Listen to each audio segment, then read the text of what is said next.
Good evening, everyone. I'm going to call to order the study session for St. John, April 19th, 2023. If I can get roll call, please. Bob Rolson, Here. Yolanda Cardona, Here. John Gill, Here. Joe Gomestego, Here. Bob Valois, Here. Jenna Lordson, Here. John Kennedy, Here. Attorney Adam Decker, Here. Engineer John Dykstra, Here. Councilman Liaison Brian Blazak, Present. Town Manager Joe Wizawati is not here today. All right. Good evening, everyone. Thanks for coming out tonight. We have several items for the study session. First on the agenda is St. John Commons Phase 2. This is a proposed final plat of St. John Commons Phase 2, commercial buildings and mixed use. We have Mr. Viss. How are you this evening, sir? I'm doing well, and yourself, sir? I'm doing well. If you can give a update to the board, that'd be great. Thank you, Mr. President. Good to see everyone here this evening. Again, Nathan Viss on behalf of St. John Commons. With me, Brad Lambert and Doug Reddig.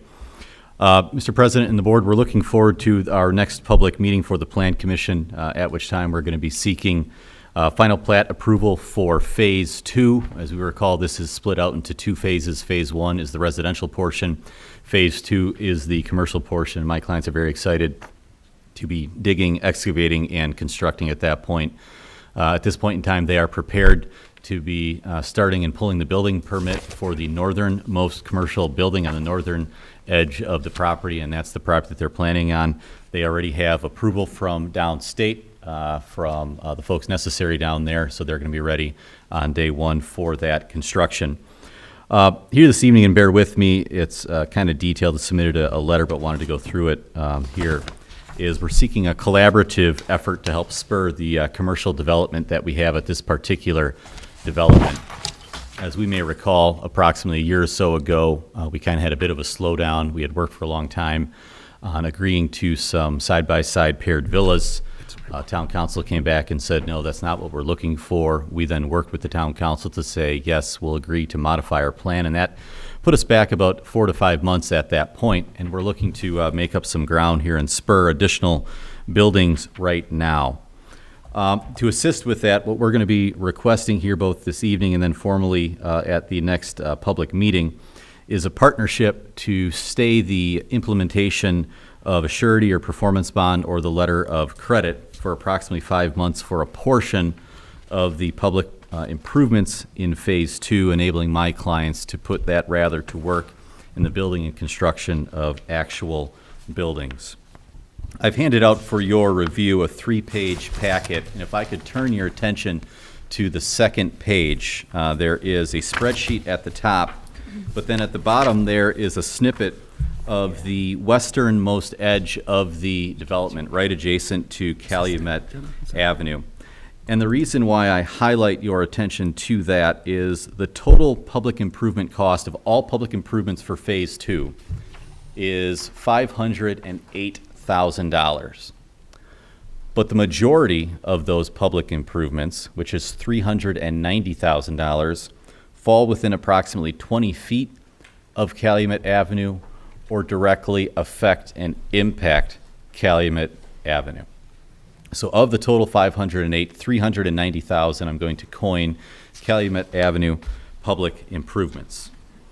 When my client pulls the and obtains Phase 2 approval here and the final plat approval at next month, if you're willing to grant that, it automatically requires a performance credit or letter of credit of approximately $560,000 to $650,000, depending upon what's pulled, whether it's a performance bond or a letter of credit.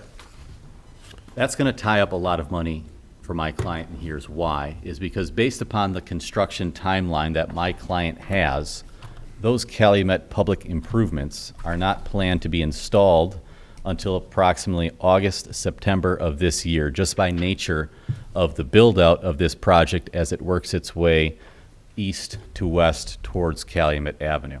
And by requiring up front a letter of credit of that entire amount plus 10% or a performance bond plus 30%, that's going to tie up a significant amount of cash in the bank that my client would rather automatically inject into the building, put put it to work, and in August, September, as part of the timeline, then install those public improvements.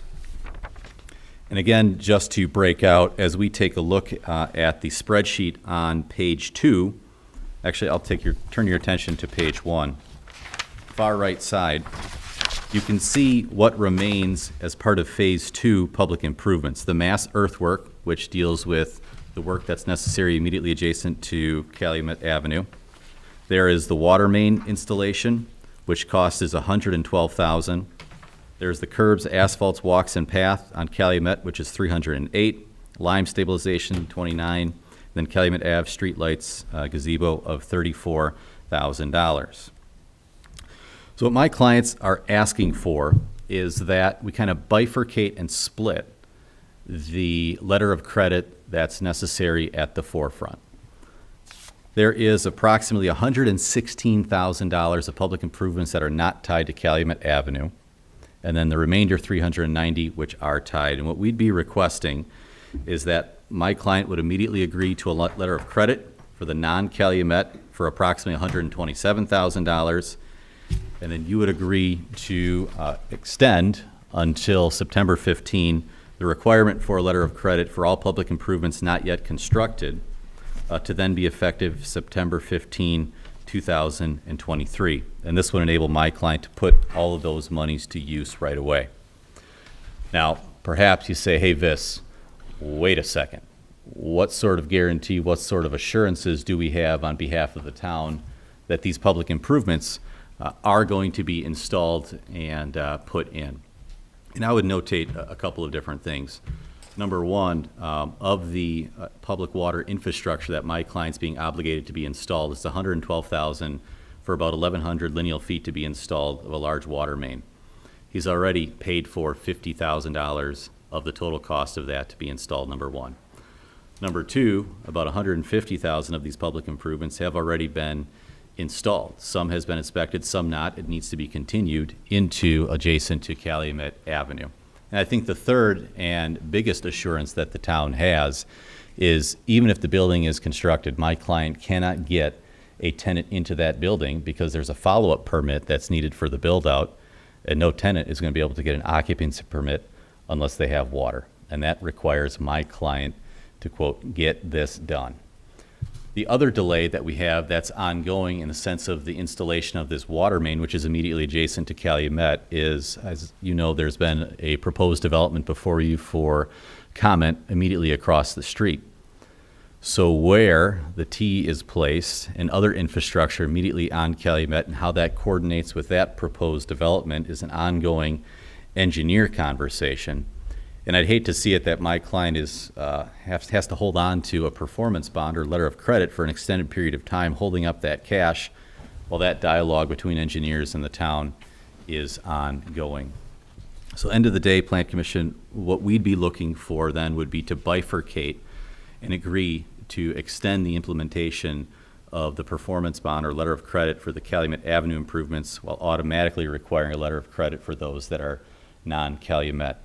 I have had conversation with your council on this. We've had dialogue about this. He has indicated to me he can't take a position on it, but I do believe we are both in agreement that a waiver of your subdivision ordinance requires is allowed, and this body has that authority to do so.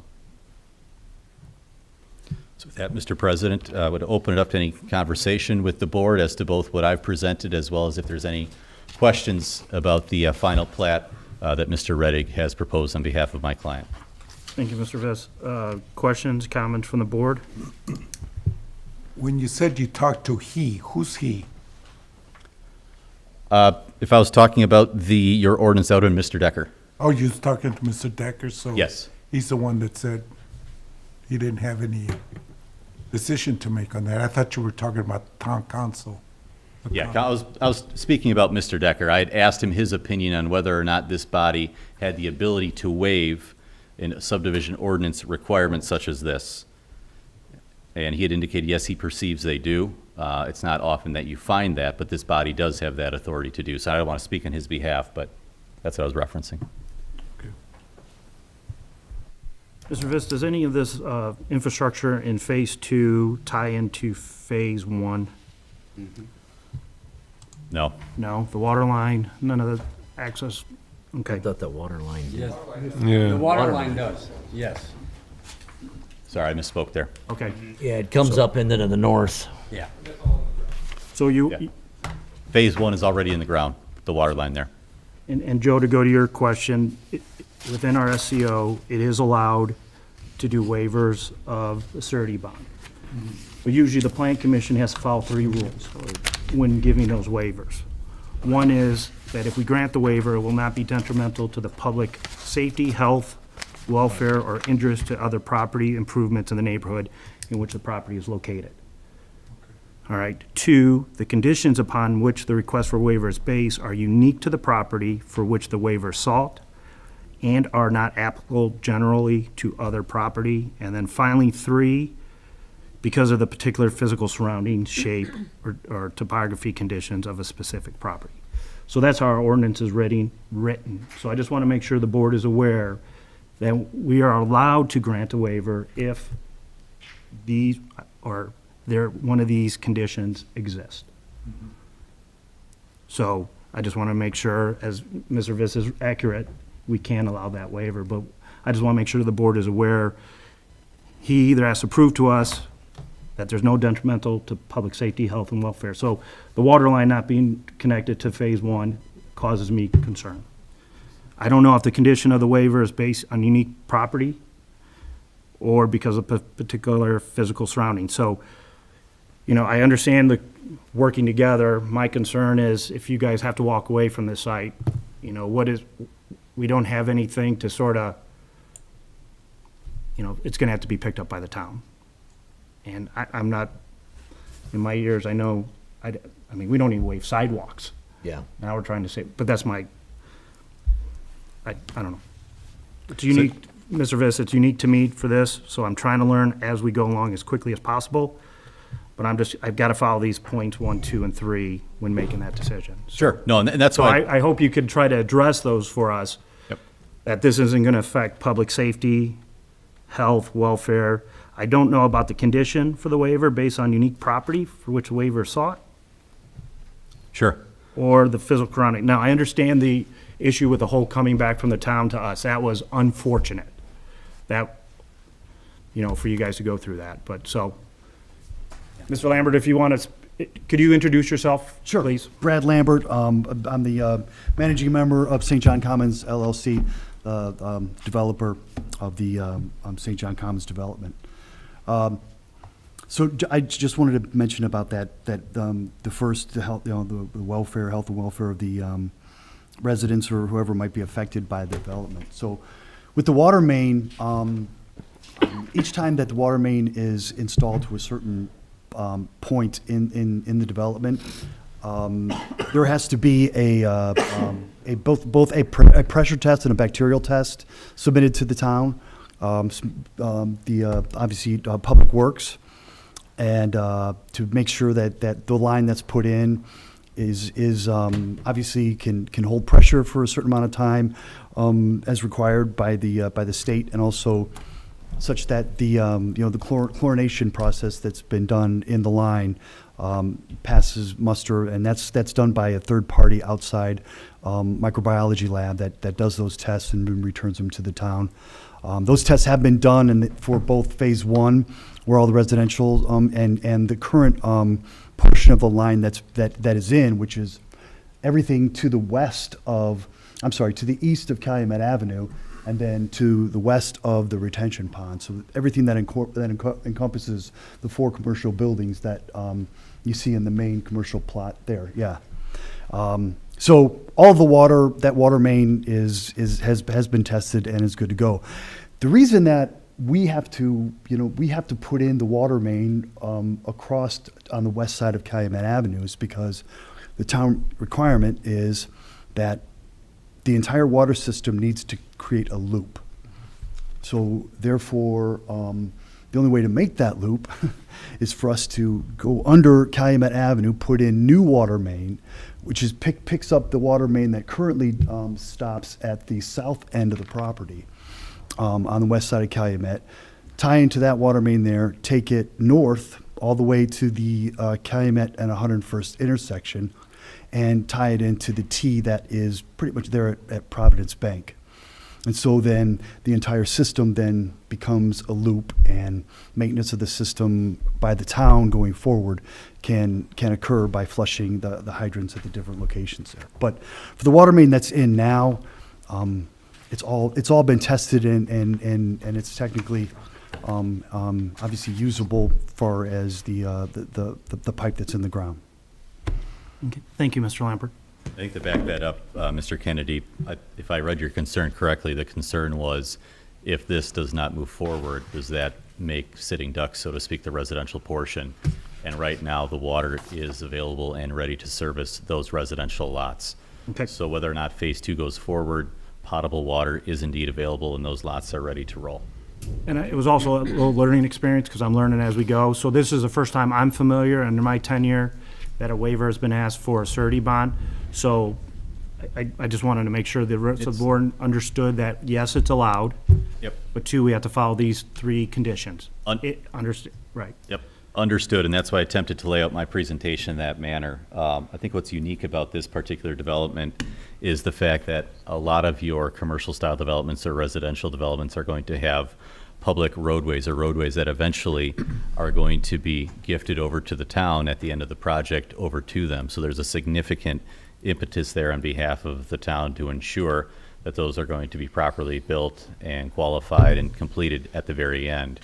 Here, in essence, what we have is my client is building out an internal piece, which then attaches itself to Calumet at the very end. And that gets to point number one, Mr. President, which is the public safety negatively affected by this? So on two aspects, no, it is not. Number one is the potable water is already accessible for Phase 1. And number two is at the point in time in which the public will be invited to begin accessing Phase 2, which is the commercial portion of it, it's at that point that the improvements to Calumet, which are necessitated by virtue of Phase 2 being completed, are then constructed. So right now, in its present state, Calumet Avenue is not necessitating at this point turn lanes or traffic mitigation measures. But when Phase 2 is constructed, those then are required. And it's at that point in time that Phase 2 necessitates those measures to Calumet Avenue that he is saying a letter of credit will definitely be issued at that time, and candidly, they're going to be already installed at that point. And that gets to points 2 and 3 as well, the uniqueness of the development. It's an entirely private development except for the portion that's right next to Calumet Avenue, the physical layout of the drainage that slopes towards the middle, the heavy impetus of the public improvements that are right on the edge of it. In essence, you've got a lot of parking lot in between. So just the natural design and flow of the contour of the property necessitates that that's done at the very end of it. So I do believe that criteria meeting those three establishments that you've outlined are present with this particular project that set it apart from others. John was saying he has concerns, and I have concerns also of making a plat final, but not having the public improvements. It just, correct me if I'm wrong, but in the past, yeah, please, you will, I'm sure you will.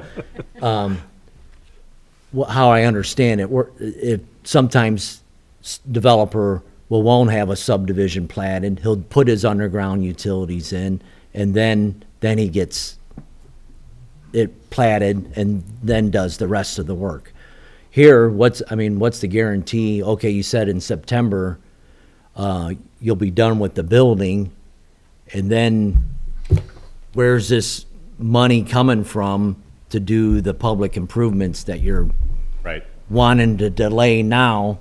And if, like John said, if you don't, something happens, now the town's stuck with $400,000 of improvements, and us board here signed off on it. Yeah. So at that point, what you would have is development that's built, right? But candidly, no one could use it at that point because the water's not there and there's not turn lanes turned into it.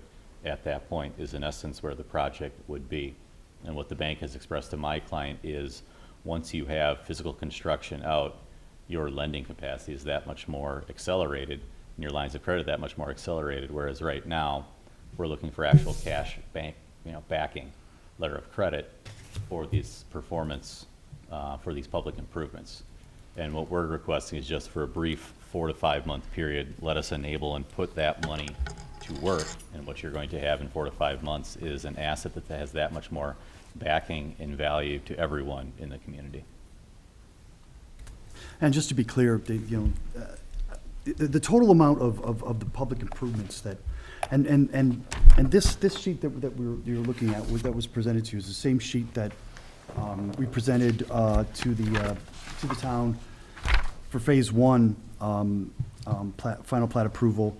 So these are the numbers that we put together, so of course, to calculate the development fee that we pay to the town for review of the final plat before it's approved. And so these numbers here are not, they're arbitrary. They're the exact same numbers that we're going to present to the town when we have to pay the fee. But the $508,000 that's in there, of that, Calumet Avenue improvements are $392,000 of that. That includes a large portion of it being the actual street itself. Widening out Calumet Avenue, putting in acceleration and deceleration lanes, the sidewalk that goes along Calumet Avenue, et cetera. It's not necessarily, obviously all wrapped up in water main.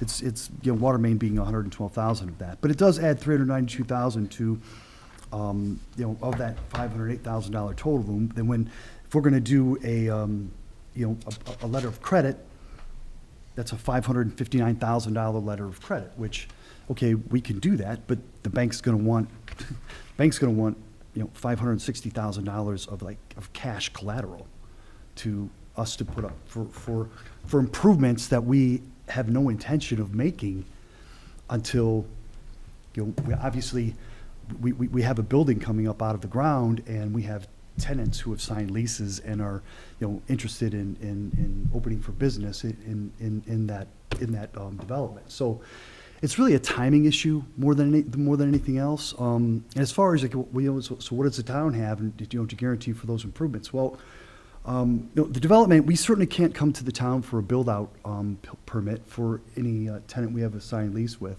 and certainly no tenant's going to receive an occupancy permit if we have,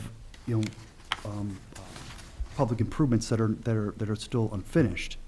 So it's impossible for any economic benefit to accrue to the LLC until we are able to have those public improvements finished, and therefore get a tenant actually into one of the buildings and to be able to collect any kind of rent. So there's some natural stopgaps in place for the town to be able to ensure that that we're able to that we get these public improvements in, because otherwise there's no way for us to make any money. We're just asking the town if to partner with us and say, yeah, hey, we're not going to make you put up that $560,000, and because it's going to sit in a bank account at the bank. It's not going to do the bank any good. It's not going to do us any good. It's not going to do the town any good.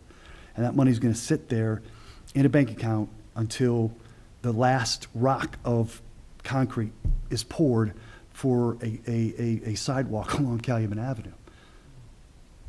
Sergio, is that a true statement that there is stopgaps? That they couldn't get occupancy for their building until these improvements are in?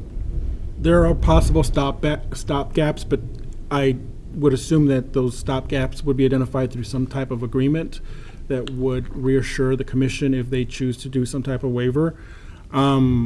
And perhaps maybe there could be some discussion later to creating such an agreement and memorialize the discussion and to see how that can be presented. But there are also opportunities that this is a big project that is new, creating something new from a land use standpoint. So it could be very successful, but there are also projects that have never manifested, where the developer has never completed, and I've seen communities struggle in trying to get those developments going. With same situations like this? Some where the infrastructure is in the ground and the development has not occurred. Others where the land sat vacant and the plat was recorded, and there's lots of record with no development because infrastructure was never installed. So there's a lot of what ifs, and I think the way the subdivision control ordinance is written is to protect the town's best interest with regards to having some type of performance surety, whether it's in the form of a bond or a letter of credit, or maybe even a development agreement that would help execute or advance these types of projects. This is a unique project in that sense, and it may not be the normal project or development that would fit into a standard subdivision control ordinance format. And if that's the case, then we need to explore other opportunities to help kind of advance this interest, and it could be through some other form of agreement that would protect the town. What, phase one, where are you at? Are you built out in phase one? Yeah, so we actually. Everything's built out, all the Yeah, homes? everything's in there. Actually, there's a foundation going in the ground, and it's in the ground right now, so the first house is going up, yes. Oh, the first house is, Yeah, not all they the, have a permit for one house and the foundation's in the ground. And Okay. the other lots are empty. empty. Oh, okay. So, and that's reflected on page one. All those monies you can see are spent, except for there's still the final, correct me if I'm wrong, final top coat on asphalt. No, that actually is. That's now 100%? No, the thing that's not 100% there, it's the actual bike path that Okay. runs the borders of south. I think, to Sergio's point, what I was envisioning for the board was a development agreement of some form that would clearly outline timelines, that would outline parameters. The other item, in speaking with my client, I think would also be prudent, recognizing that there has been a portion already of some of the public improvements for Phase 2 that have been installed, which you identified truthfully are done before you get to your final plat, just not feasible with this project, have been installed, and happy to have your engineer or others out there to identify what those are. I think town officials can attest to my client's been nothing but supportive in this particular area, spending a lot of dollars out of his own pocket on engineering for roadway suggestions, even for Calumet, to the tune of in excess of $20,000 for looking at things. So my client has been nothing but a great developer, show of good faith. And as Sergio's identified, there are several stopgaps that we can identify from now all the way until August, September to assure you, every step along the way that we're doing what we said we would do, and that none of the citizens in St. John are going to be harmed. Our goal is to collaborate, enable construction, which is going to benefit St. John residents, which is going to benefit this board, everyone, my client, and put dollars to work. Nathan, that was nicely put, because I'm a big fan of this project. I've been a big fan since the get-go. Mixed use, great idea. The collaboration part is a little concerning because we're going to put the town on the hook potentially for $500,000 of improvements. And so that's my concern a little bit. Now, my wife says I never listen, but I've heard Sergio say agreement a couple times, and then Nathan, you said development agreement. So a development agreement is an agreement between the developer and the town saying that they will do certain activities?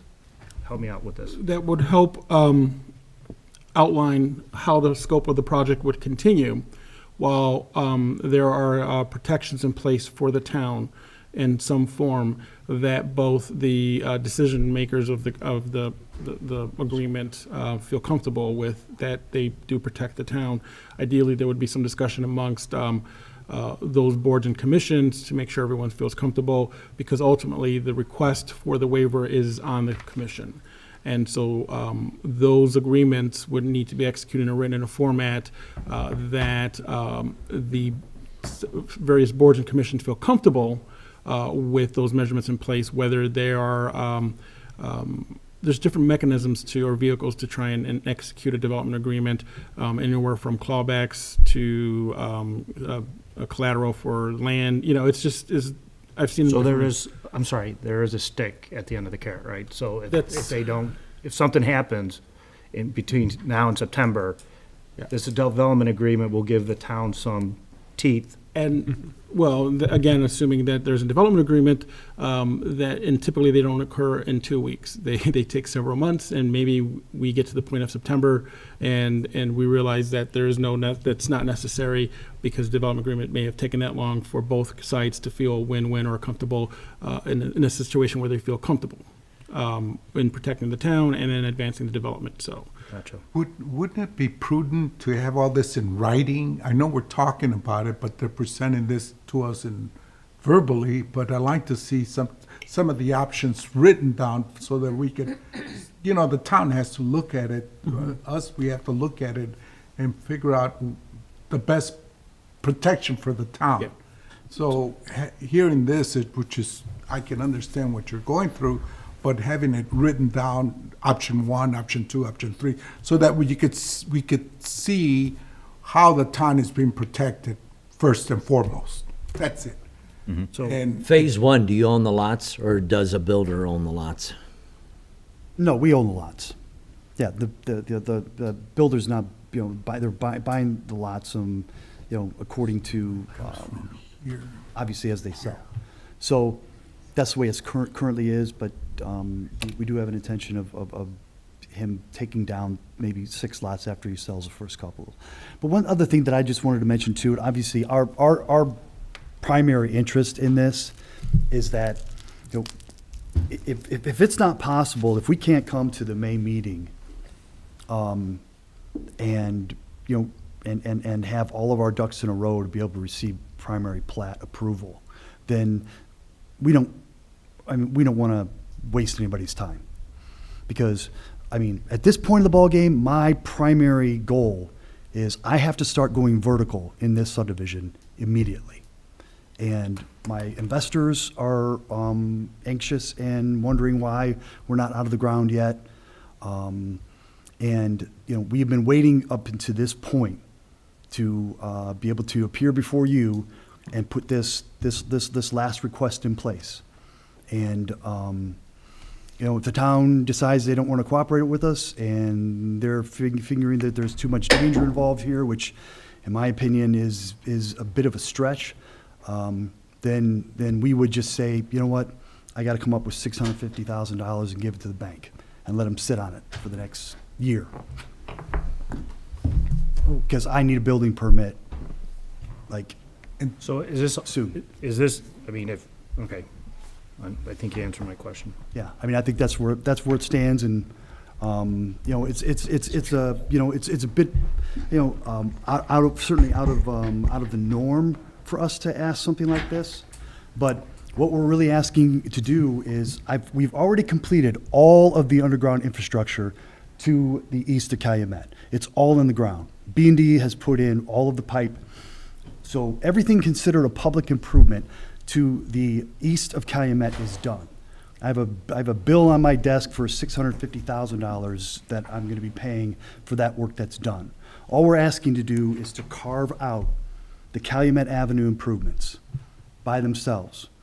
Because, with the way that the development is going, I'm not going to tear into Calumet Avenue until I have buildings going up. Doesn't make any sense for me to do that. And the only way for me to get to that point is, according to town ordinances, I have to be 100% done with everything.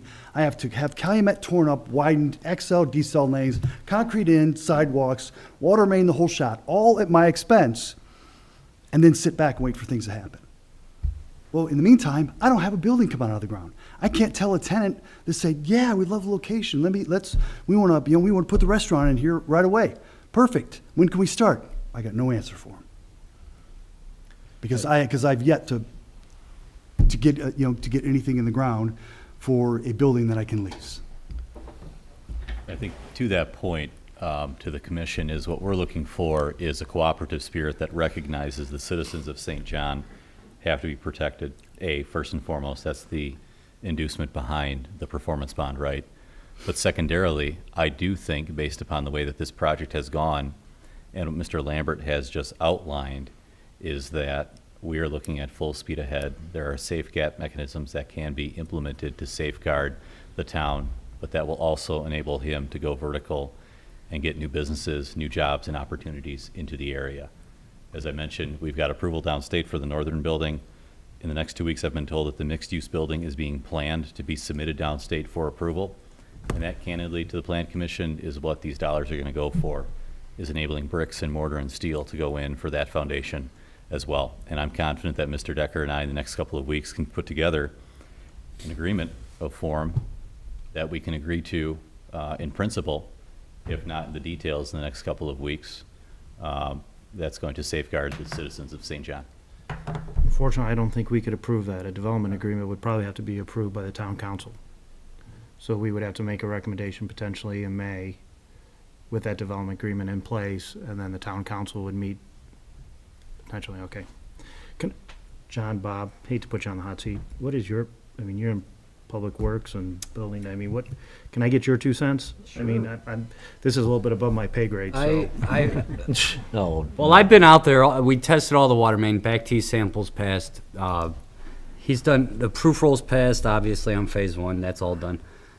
He's done a very good job and a very clean job. I have, with this development, I have had no issues whatsoever. So I give him a kudos for keeping a very clean work site. Good job.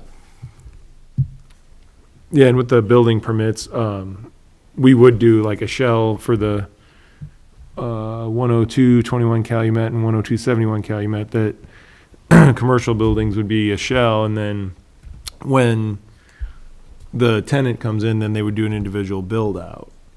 So I mean, that is kind of a safeguard for not having an occupied building without a turning lane and stuff like that. But I don't think it, there's any safeguard. If something stalls out, then you might have a shell sitting there with no tenants and no road and whatnot. I guess that would be my concern, is that, yeah, we do as the building and planning department have the power to not let anybody occupy, not let anybody sell coffee or donuts or whatever out of those commercial buildings. But then there's still no mechanism to fund if something were to happen there, then I don't know that we're covered. And it could there be lawsuits? Okay, you got the shell built, tenant comes in, he does his thing, he or she does his thing, but he can't. Well, I think that's, I Because mean, the public improvements are Right. not in, And I they're guess gonna- maybe the then they're agreement gonna would arms say, go up and say, hey, we you know, can't I'm issue- suing now. You approved something, a plat, but now I can't. yeah. So I mean, I think the agreement would be where if the shell does get built, there shouldn't be any interior build outs for tenants approved or permitted until the other necessary improvements are in place. With that development agreement. And I think that's very fair. One thing to clarify to the commission, if you turn to the 3rd page of the packet that I submitted to you, I want to be sure that we're clear. The second you turn off of Calumet Avenue, that's private. Those roadways, that is not being dedicated over to the town. That is to be built, maintained, et cetera, by the developer. So in essence, you know, to your point, at that point, I think we can work an agreement that says absolutely no occupancy permits or building applications can be received for build out, basically until we're at a point where the public improvements are either built or there's a letter of credit behind them at that point. Point taken. But I'm just, if we had a PUD, There's no way that you could access, there's no way to even access the development until those Calumet improvements are made and tied into Right. the parking lot and the boulevard entrance coming off of Calumet. That's how they flow together.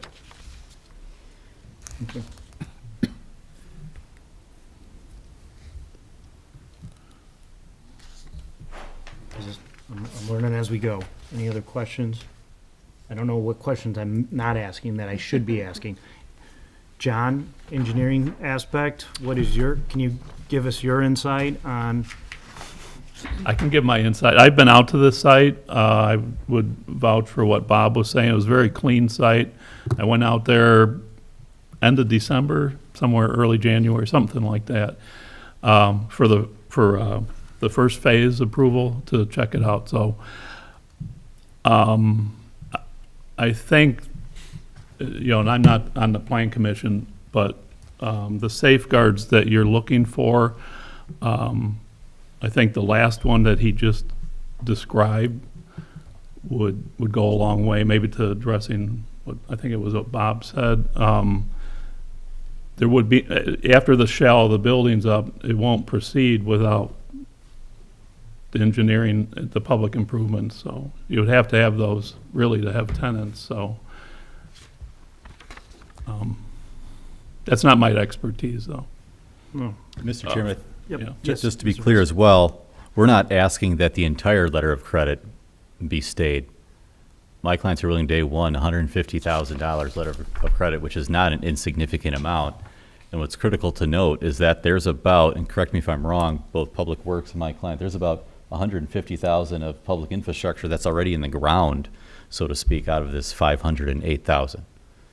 So say that again, how much of a letter of credit you want to extend till September? 150? No, Or is five. it more? Sorry, 127,583. And that represents the Where's that at? second page, far right-hand side, upper right.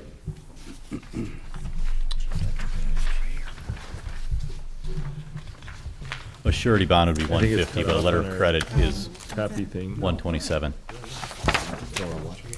You're asking for a stay on the 392, 136? Correct. Correct. Yep. But my point is overall, out of the 508,000 that's total for phase two, there's about 150,000 that's already done, completed. This is what he's. So Nathan, did you comment, or Yeah. Mr. Vest, did you comment that you were working on a development agreement, or you have written a development agreement, or? We do not have, it was a suggestion that I would have, if that's further assurances that the Plan Commission was looking for, if you wanted that as well. Alternatively, this board does have the capacity to modify letters of credit, et cetera. But my client is willing to enter into written guarantees with the Plan Commission to ensure that the citizens are protected. And as already been identified, your code right now, I think, would allow for those protections. You can't give an occupancy permit unless you got water, and we know that there's no water unless these are constructed. But definitely willing to enunciate that in writing as an agreement. Well, there is water. There is water all the way up to Calumet Avenue, literally. It's, what, 50 feet away from Calumet Avenue, maybe 75? They just got to put the water main across Calumet Avenue and tie in like he had stated earlier. There is sanitary, it's been tested and passed, so there is no hazard to any residents. So if a building went up, you can- could run a lateral and a Yes. service Yes. to what's out there. It would just So be that- fed from phase one instead of Phase fed one. from Calumet. Right. And it would not be to looped Calumet. through, that's all. The other item I'd note, and I'm not an engineer, and Doug could speak more to this, but part of the Phase 2 water potable improvements that my client's being asked to pay for to benefit not only his property, but to enable the town with the next projects surrounding this. So I think that if we keep that in mind as well, is what my client's being asked to pay for in front is a water system that's going to enable all these other surrounding properties. So is it from a sense of fairness, can we agree to a temporary stay to allow them to build that last? And Mr. Lambert, you're also waiting to see, maybe you're talking with the other across the street to see where you want to come across and kind of design it? Is that, Yes, sir, that where you're at? exactly. Yeah, the big fact is that there has been, I think this body has seen, there's additional development being proposed on the west side of Calumet now. And that actually then brings into question the current engineered placement of that 12-inch water main that is, again, 100% public improvement. And really where that needs to be positioned, and maybe Doug could speak to this or not, but as you mentioned to me, where it needs to be positioned in terms of that and the new sanitary sewer that's going to be going in, and an existing billboard foundation that is in the way. So there are some, Obstacles. yeah, so there are some issues there, but I mean, I don't necessarily know that it, I think Doug would attest to it, that they're, you know, something that can't be easily looked at and changed around, but. John, can I ask a question? Absolutely. You're still holding a letter of credit for Phase 1, correct? That's correct. Okay, so that's still outstanding. Yeah, and so we have, I believe the letter of credit for phase 1, it's 158,000. So, I mean, the perfect example is that, you know, my partner and I, hey, we went to the bank, gave them $80,000 each, gave us the letter of credit, we came back here and got the approval. We'll have to do the same thing here, because I'm not gonna be able to go through the surety bond process in a timely enough manner to where, you know, it makes sense for us to be able to get out of the ground like we want to, you know, this next month.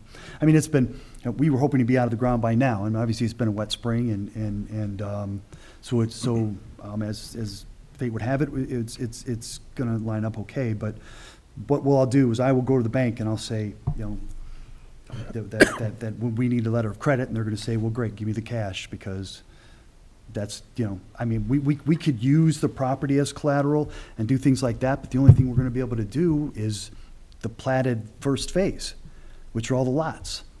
Well, I tie the lots up with the bank, now I got a problem with the builder, because the builder isn't gonna be able to build on a lot that is liened by the bank. There's just obviously a lot of issues, and this really didn't become apparent to me until a few months ago that we were going to run into this timing issue. And maybe it was that I just didn't give it enough thought. But as I started looking at it, I'm like, yeah, this is a problem. And from a capital standpoint, you know, my investors have committed to a certain amount for each membership in the LLC, and those amounts don't include an additional $560,000 to post for a letter of credit.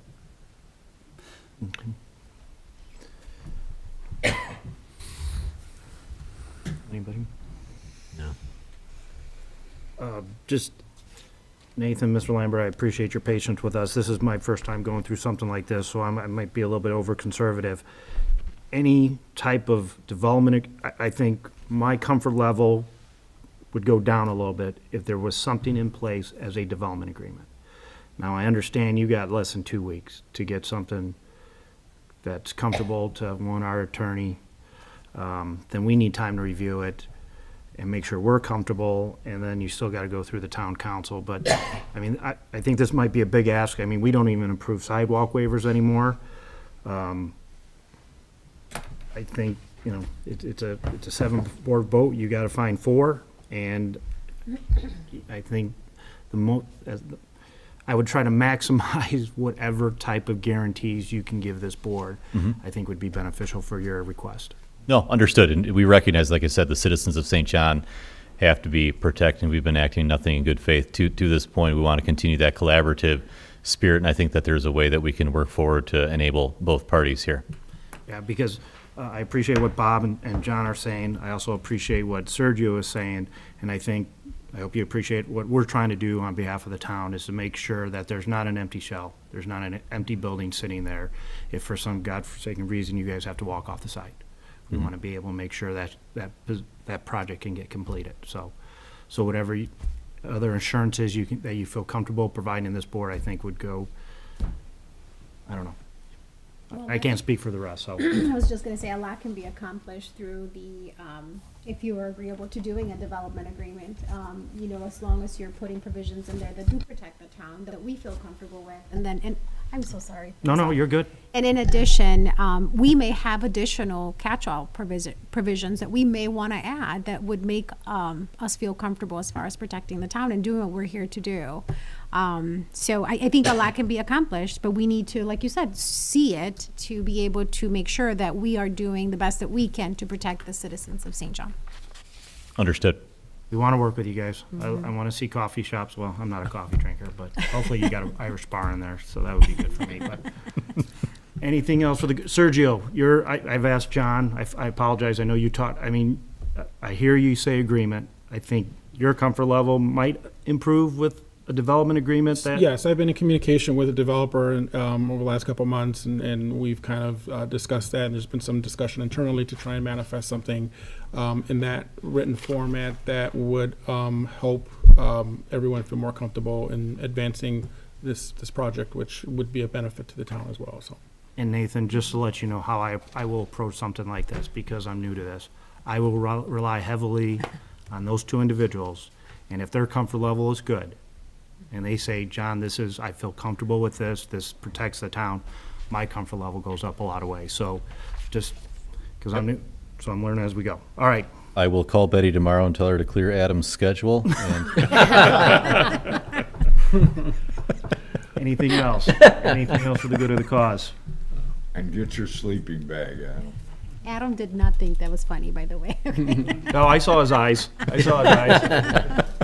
I'm not asking Adam yet because he hasn't he'll be like, I haven't seen anything to make a comment, so a lot of pressure on you guys over there.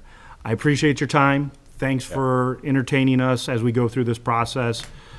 Work with those guys, and hopefully, and then again, we can only make, we make we approve the waiver based on the development agreement, but the development agreement, we can't agree to that. It has to, so how's I that agree. process work? Well, so, yeah, this is uncharted territory, Thank you. Mr. Chairman. If an agreement is presented to the Plan Commission, it certainly can review it and make recommendations to the town council. I agree, ultimately, it's the town council that would have to enter into the agreement with the developer for, whatever terms and provisions are included in that agreement. So I don't know from a time-wise perspective if that can be accomplished in the same schedule that they're suggesting, because that will take some time. Even if we can reach some agreement for consideration by the Plan Commission at the next regular meeting, it may or may not be recommended for approval to the town council. So let's just go, oh, I'm sorry, go ahead. Yeah, that's okay. So then ultimately, the town council is going to want to review it as well. So it'll take some time, but yes, ultimately, the town council would approve the agreement on behalf of the town. So let me go through a hypothetical situation. They present a development agreement and get it to us with enough time to review. I'm going through a hypothetical. Your comfort levels are good. They asked for the waiver here on May 3rd. Hypothetically, this commission says, okay, we approve the waiver contingent on the approval of the development agreement? I mean, it's uncharted water, so you might have to look through that. No, I'm just trying- yeah. Go ahead. And then, so the waiver would then be a contingent on approval of the development agreement from the town council. That's something I think the Plan Commission can do, to condition the approval of a waiver. The waiver requires findings of fact, which you recited earlier, those 3 findings that are included in the subdivision control ordinance. But you're correct in that the waiver wouldn't be granted until the agreement has been approved. And so, yes, I think that would be an appropriate consideration to condition any waiver on that agreement. So you not only have to work with Adam, you might have to work with Mr. Westland. we can do that. Okay. One last consideration would be a feasibility of, would it be possible to issue a building permit without a final plat approval? That allows my client to start going vertical, allows him to continue to develop infrastructure, and then final plat this fall. I don't have the answer for that. I'm looking for somebody. Well, our ordinance requires final plat to be approved and recorded before we can issue permits. Okay. And I guess I didn't look into, it was a great idea from Mr. Reddick. I think it is a great idea, but I don't know if that's feasible. Mr. Decker? Shell only? Again, I don't have, Mr. Gill's position is correct, that ultimately any kind of building permit is typically, it can't be approved until final plat has been recorded. I think And it's plats are on recorded. you would issue a permit onto a lot of record. So if you don't have a lot of record recorded, then you really don't have anything to issue a permit to tie it to. So like in phase 1, we issued a permit because you could tie it to lot 3, lot 5, lot 9 in St. John Commons phase 1. But you don't have that legal description for phase 2 yet until it's platted, recorded, and put into record for Everett County. No, I get that, and I'd have to look into it more, see if there's an end around, so to speak, a legal description of some form that it could be tied to. John? Oh. This same scenario has come up on a different site I'm reviewing. our surveyor said there's a state statute that says before you can build, you have to have a plat that's recorded. Okay. I can't give you the statute number, but I could get it for you, Why don't you refer that to or Adam to get it there? to Adam. And that's in the Yeah. ordinances of the town. I mean, Yeah, that's- and that's probably why it's in there. So this just came up actually today on something else in a different town. We're thinking creatively outside the box. Appreciate that. Thank you to all. Awesome. Appreciate it. Thank you, Mr. Vess. Anything else for the good of the cause while they're still here? Awesome. Whew. That was a long one. All right, next on the agenda, we have Streamside, proposed preliminary plat of Streamside. Jasko, how are you here? How are you there? Good evening. Introduce yourself and update to the board, please. Jeff Yatsko with Old Toff Homes. At our last meeting, we had asked for permission to advertise for public hearing at your next meeting. So we have posted the sign, we've sent out the legal notices, and we have ran the legal notices in the paper, so I will be getting all that over for review before the next meeting. We did receive a comment letter from Robinson for the engineering plans, landscaping, traffic, the whole package that we had submitted. We've looked through that comment letter. We're currently working through that. For the most part, most of the comments that were in there, we're all agreeable. We're just making those corrections. We plan to get those plans back probably by next Monday, which will give us a week and a half before the public hearing, so that Robinson will have a chance to take a look at that. There were just a couple things that I'll just highlight. Sanitary sewer. So the sanitary sewer within the development was fine. They had made a recommendation to try to get a sanitary lateral up to the northeast, which would service the future development. It's the house that we do own that we're selling. We don't know if that'll remain a house forever or if it'll become something else in the future. So they had asked if we try to get sanitary service up to that corner, and which would ultimately be able to service that existing homestead that's south of that as well. The recommendation in the letter is unfeasible because of grades. However, we do think that we found another workaround that would still be able to achieve that goal. So we'll be talking to them in the next couple days to present that, but we think that we can get sanitary service that would, eventually service those two parcels. The bigger comment was water main.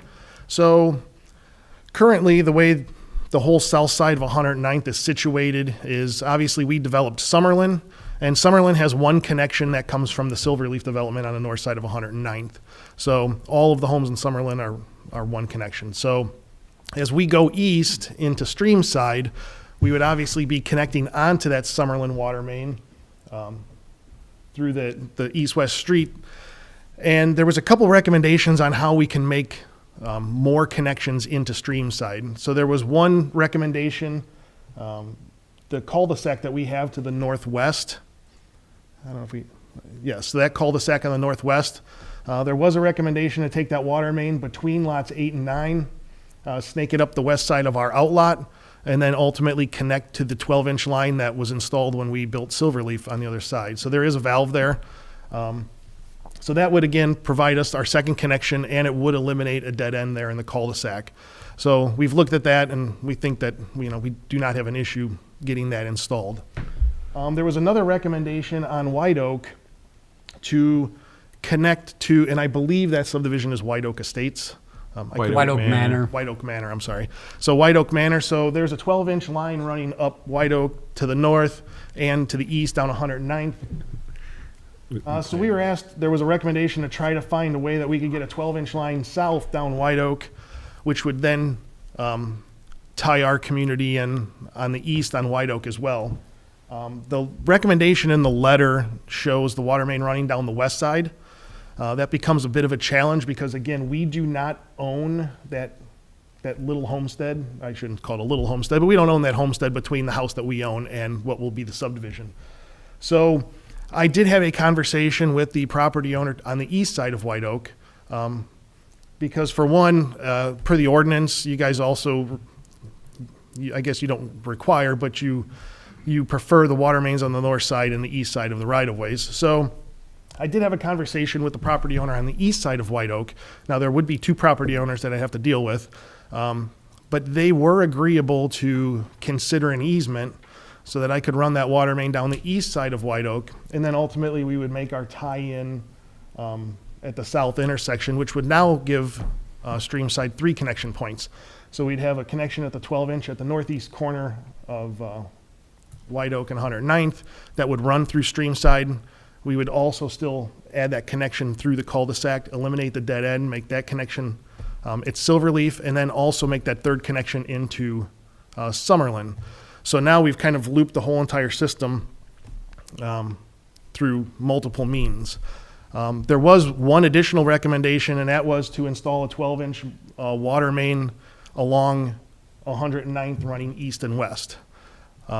This is one that I've met with staff since we've reviewed that recommendation letter, and we kind of feel that we've already provided a connection through the cul-de-sac at the dead end. We've provided that connection down White Oak on the east side. We've provided the connection through Summerlin. We really don't feel that 12-inch line that runs along 109th would be part of this community and would be required by this community. So that is one that I would still like to discuss with staff here in the next couple days, Public Works, Engineering, just to see, again, we're agreeable for most of this. It's the 12-inch running down 109th that we just don't see that would really be something that would be part of Streamside. And then finally, it was not in the recommendation letter. Again, everything else in the recommendation letter was fine. The last thing that was not in the recommendation letter would be exterior curbs. So on the engineering plans currently, we do not show exterior curbs along 109th or along White Oak. It's not that we're against putting them in. It's really kind of one of those things. We know that there's a plan on 109th probably sooner than later to do improvements. So, it would really be the decision of the commission if you would want us to install the curb or if there's another mechanism. I know that there's I don't know that it's been completely approved yet, but I know that there was a fee in lieu of that was just going through, I think it's at town council. If you decided you wanted us to put curbs down 109th, we'd gladly do that. I would just hate to put in an improvement and then not, a short time later, it's being torn out and moved. So since we don't have an XLD cell lane on 109th, we really have no improvements there. We don't even have an entrance. So that's one that I would really rely up to the commission to decide how they want us to proceed on that. As for White Oak, again, we don't show curbs, but again, we're not trying to get a waiver from them. We're just trying to find out what how you guys feel about us installing curbs now, or if you would rather not install curbs at this time. We would for sure curb the XLD cell lane and the taper. I'm just speaking outside of that. So other than that, I think, like I said, everything else in this comment letter we're addressing at this point, and I should have everything back for review by early next week. Okay, very good. Yes, because I really don't want to read a primary plat letter that has 16 pages. So whatever we could do to knock Use these really big off, font, that's all. I would appreciate that. Questions, comments from the board? I guess the water main on 109th, if Old Toff doesn't put it in, who would put it in? Bob, we had a discussion about that at Public Works in Robinson, actually, and I feel it was mine and Bob Davis's and Jonathan and Tom were there, and we think that we could put that, if they come through that cul-de-sac and tie into that valve and that T that's there on the north side, because we're going to want to run, I'm okay with having the next developer come in over here to tie that part in on the north side of 109th, because there's actually a White Oak in 109th, northeast corner. There's a main there they can tie into, and then I know this developer I would like to see him put that in. So it's a straight loop and not coming down, then going up here and then coming back up, and then it's all on one side of the road. It's uniform, you know. I guess the next question is, would that developer be willing on the north side to put that in? I think we're going to push for it, yes. Push for it. Mm-hmm. So what I understand, you're okay if they don't put it in with this development? With this development. Only thing I Okay. could say on that, if we push the next developer on the north, he might say, okay, I'll pay 50%, but you should have got the developer on the south side of 109th to pay for that also. I'm only gonna give 50, I'm not gonna give 100%. Is that possible? I don't know. I don't think so. I don't think so. Because they're putting that dead end, that, to loop that cul-de-sac there, that's the best way they can do that. So they're not even running any water main there, and with them coming down White Oak Avenue and tying in at their entrance, at first there was only one supply line going into this whole subdivision and Summerlin. So getting 2 extra ones out of this development is Oh, yeah, absolutely. It's- absolutely yeah. wonderful. John, any comments to that? No, that's consistent with our meetings and discussions about the water main, and Tom is here for any specific details on the water main, but the concern about dead ends is being addressed, the continuity of the system, having more than one, not having just one. We talked, if the Summerlin, if you had a water main break, you'd have 2 subdivisions completely out with no water access. So tying in it to the east at 109th and White Oak solves that problem. So, and Olthoff has been willing to do that connection, so. Okay. They've been very cooperative. Okay. I just wanted to bring up what I was thinking too, so. Mr. Yatsko, do again the curb, so, because this is a PUD, correct? So there was no waivers that I recall. Correct. There were no waivers in So- regards to the curb. So right now, you don't have plans for curb on 109th. You do have curb on White Oak for your D-cell and XL areas, correct? That's what's shown currently, right? Okay. And so I guess what all I'm asking is we have obviously a review set coming early next week. If you'd like us to show curb and install curb, we can. Or if you'd rather, again, I don't know if that program is set in place yet or if it's in motion. I don't know where that sits. But, I mean, we know if I put in curb, we paid for it, which is fine. But then to tear it out costs money, and then to replace it costs money. And, I don't know exactly what your plans are and what the timing is of 109th. So that's kind of really where we're at. We can put it in, we have no problem, or we can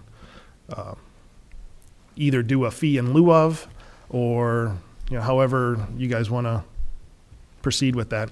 Councilman Blazak, do you know the status of that ordinance that creates the fund for the curb and gutter? And sidewalk. Probably, it's probably gonna be coming up. Okay, so we might have it in place by May, at the May meeting. Okay. Questions, comments regarding the curb, to give him some direction? John, any questions, or John? No questions, but it's a valid presentation to suggest that building it might go to waste in a very short time if the other roadways improve. Okay, Yeah, we've heard some, so he doesn't have to put curbs on his plan. Would the board be comfortable if the council approves the fund in April? It would be available for May for us to allow him to put it into the fund. Yeah, I think so. Seeing as the lots don't even back up to 109th, I mean, there's that buffer of wetlands, so I mean, there really is no disturbance along there to kind of warrant the improvements. Nor any entrances going into that subdivision, so. I yeah. just don't want Bob to get upset because he was always talking about, hey, this is not going to be a waiver. This fund is not going to cause all the waivers. So I mean, the first one, he's going to be like, see, we're just giving it to the fund. I'll be marching out there, just to let you know. So what I'm hearing, or it sounds like, don't draw it in, but there's probably an expectation that it will hopefully go into the fund in May, so. And that on White Oak too, or would you like me to show it on White Oak? Well, definitely the decel lanes, I think it should be. Yeah, in there. definitely those. Yeah. I don't know if we own White Oak. I thought that was a county road. Well, on the west side, you're gonna own it, Right, the west half, right. or St. John's gonna own it. And then the other side's not gonna have any curb. Well, I mean, if you want to curb White Oak, you'd have to make sure that the topography worked for it to flow the water where you Into the needed to, if you don't have a storm line to tie a catch basin to. So that's kind of the trick to doing. Curb along roadways, you can't just Yeah, put a you'd, curb next to asphalt. It has to work. yeah, you'd have to have storm sewer there. I just Because don't know. those outlets, most of the time, they don't work, the curb outlets.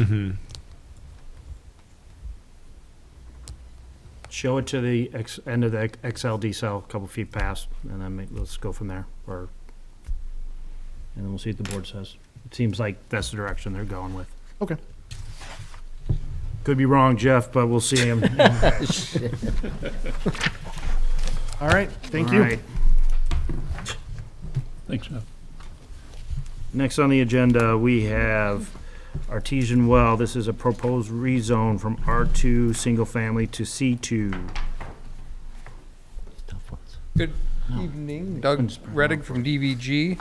Dale Lenting, the property owner, is here as well. We presented this several weeks ago at the study session, and we put together, and we actually asked for permission to advertise for the public hearing it for the meeting 2 weeks from tonight. All that is in place. So the legal description is written. It's on this document here. Legal notice has been published. The newspapers, certified letters have gone out. The sign was posted today. So we've done everything we can do to get ready for that public hearing. And this is to discuss a zone change from R2 to C2 of a portion of Mr. Lenting's property. The rest of it will remain C2.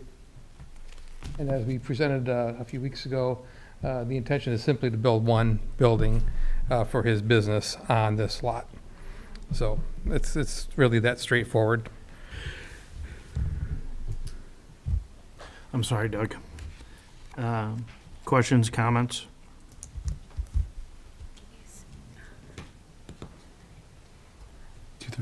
And then there's the viaduct, the first viaduct, and then there's like a pond right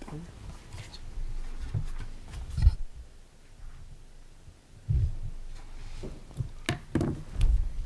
Building materials, what are you looking at on the outside? We'll have to adhere to the overlay district. We have no problem with that. So we're in the, actually, I think we're in the Route 41 overlay district here. Or is it maybe 231. 231? Okay. Anyway, you have no problem in following to the 231 overlay district standards. We haven't subdivided yet. We're not there yet. We haven't asked for site plan approval yet. We can't do any of that until we have the zoning in place, and that's why we're starting here. As we all know, this is a rezone, so it's only a recommendation from this board. It will ultimately go to the town council. Let's throw it all on the table so we understand the process. So currently, this is in our comprehensive plan, zoned residential. As we all know, we did that study session a couple weeks ago where, the comprehensive plan is sort of our guide. So I just want everyone to know that. My position is that, also it says 231 is our commercial corridor. This is also in our TIF district. Commercial generates additional revenue for the town. It will be captured in the TIF district that could be used for public improvements. And then you also have 1, 2, 3, 4, 5 neighbors that are not going to be happy. So we just got to be prepared for that. We've also been advised that we could ask for a commitment letter from the petitioner. Because right now, we're only talking about the rezone, but we could say, okay, you're going to do the rezone, but you also have to follow these guidelines and get that commitment from the, if this is rezoned, the roadway is going to have to be improved to commercial standards. Certain setbacks are going to have to be followed. And so those could be asked for as well as a commitment letter similar to a development agreement, as we talked before, that we will have that in hand when we make a decision. Did I get that? So, thanks to Jenna, she found that for us. So, So if there's any questions, we're gonna have a public hearing. If there's any concerns, comments to give to Doug and the petitioner, it'd be good to get it to him now. So, I mean, it's a catch-all. I love, 231 is said to be our commercial corridor, comp plan, residential zoning. On the opposite side of the street, you got is it vacant bank, I think, closed? Yeah. And a gas station, so, but I know, having commercial right on the same street I live on, I don't know how happy I would be, so it's gonna be a passionate discussion next meeting, so. Is there anything to ask Doug or talk to Doug about, or the petitioner about maybe some like they said, they gotta follow the overlay district, they gotta follow all our ordinances, stuff like that, so. So I don't know how this commitment letter would work. Jenna, did you look into any more? Is it just, I would defer to Attorney Decker on Oh, I'm that. sorry. No, it's fine. He and I had one brief discussion on it. I know I had given a few examples too of what could be in there. I know there were concerns about a potential vegetable cart that's been out there before, that, that could be part of it. The No buffer drive-throughs. between, the buffer on the west side of the property, which again, following ordinances. But can you speak to more of what could be put in that potentially? Yes. So the zoning ordinance currently prohibits outdoor sales without an appropriate variance from the zoning ordinance. So that is prohibited currently. In terms of a zoning commitment, our zoning ordinance does provide that the Plan Commission may require a real property owner to make a commitment, and that's also in Indiana code. So the Indiana code also provides that the Plan Commission can require such a written commitment as a condition to the adoption of any rezoning proposal. And so that would be appropriate in this instance, because that's what is being considered by the Plan Commission, is a proposal for rezoning. Commitments must be in writing, and it must be recorded. So it's really not a letter. It would be a written document that would be recorded, because it's intended to run with the land and be a permanent prescription regarding the land. It can, whatever form that might take, whatever form of commitment the Plan Commission might seek for this particular parcel. In my communication with Jenna, I gave her a couple of examples, which I think she included in the email that she had sent out, about how a commitment can be used to perhaps require some type of screening, or might prohibit a certain type of use, like a drive-through, if not that this is being considered for this particular application, but if it was toward outdoor sales or sales of vegetables or things of that nature, which is kind of considered to be almost like a roadside stand, you could require that there be a commitment entered into that basically prohibits that type of use, if you feel that that's necessary. I think, Mr. Chairman, your observations are correct, that in the overlay district, there are going to be certain requirements, that are imposed. And currently, the zoning ordinance does prohibit any kind of outdoor sales as it is, so. all right. Questions, comments? All right, See you in 2 weeks. see you in 2 weeks.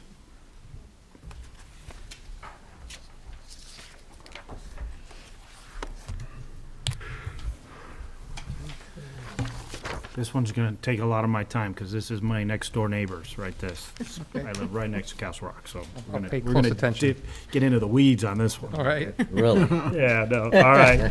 Castle Rock, Phase 1A, proposed preliminary plat of Castle Rock, Phase 1A, 5 single-family lots along West Side Manor House Drive. Once again, Doug Reddick with DVG. Andy James, owner of the property, is and the developer of Castle Rock, is present here as well. This is a portion of Castle Rock that we did not plat when we did Phase 1. And I know your agenda says Phase 3, but I think we're going to call it Phase 1A because it's so closely tied to Phase 1. But there was a wetland area in this general vicinity, and we chose just to ignore it, work around it, and not deal with it at the time we did Castle Rock Phase 1. Castle Rock's been a successful subdivision. He has people interested in buying lots. The Phase 3, which is to the north, has its own set of hurdles.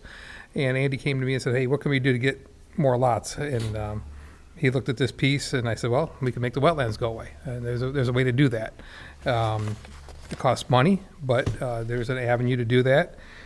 And in this case, the street is already there, the sanitary sewer is already there, the water main's already there. It's just a matter of dealing with the wetland issues and stormwater detention.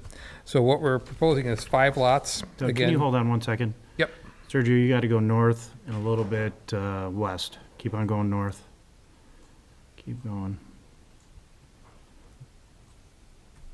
Try to get the street names in here. Too far west. Wait, hold on. Yeah, too far Too west. much west. Man, if I was a bird, I'd be lost. Fly to the top right corner of the screen.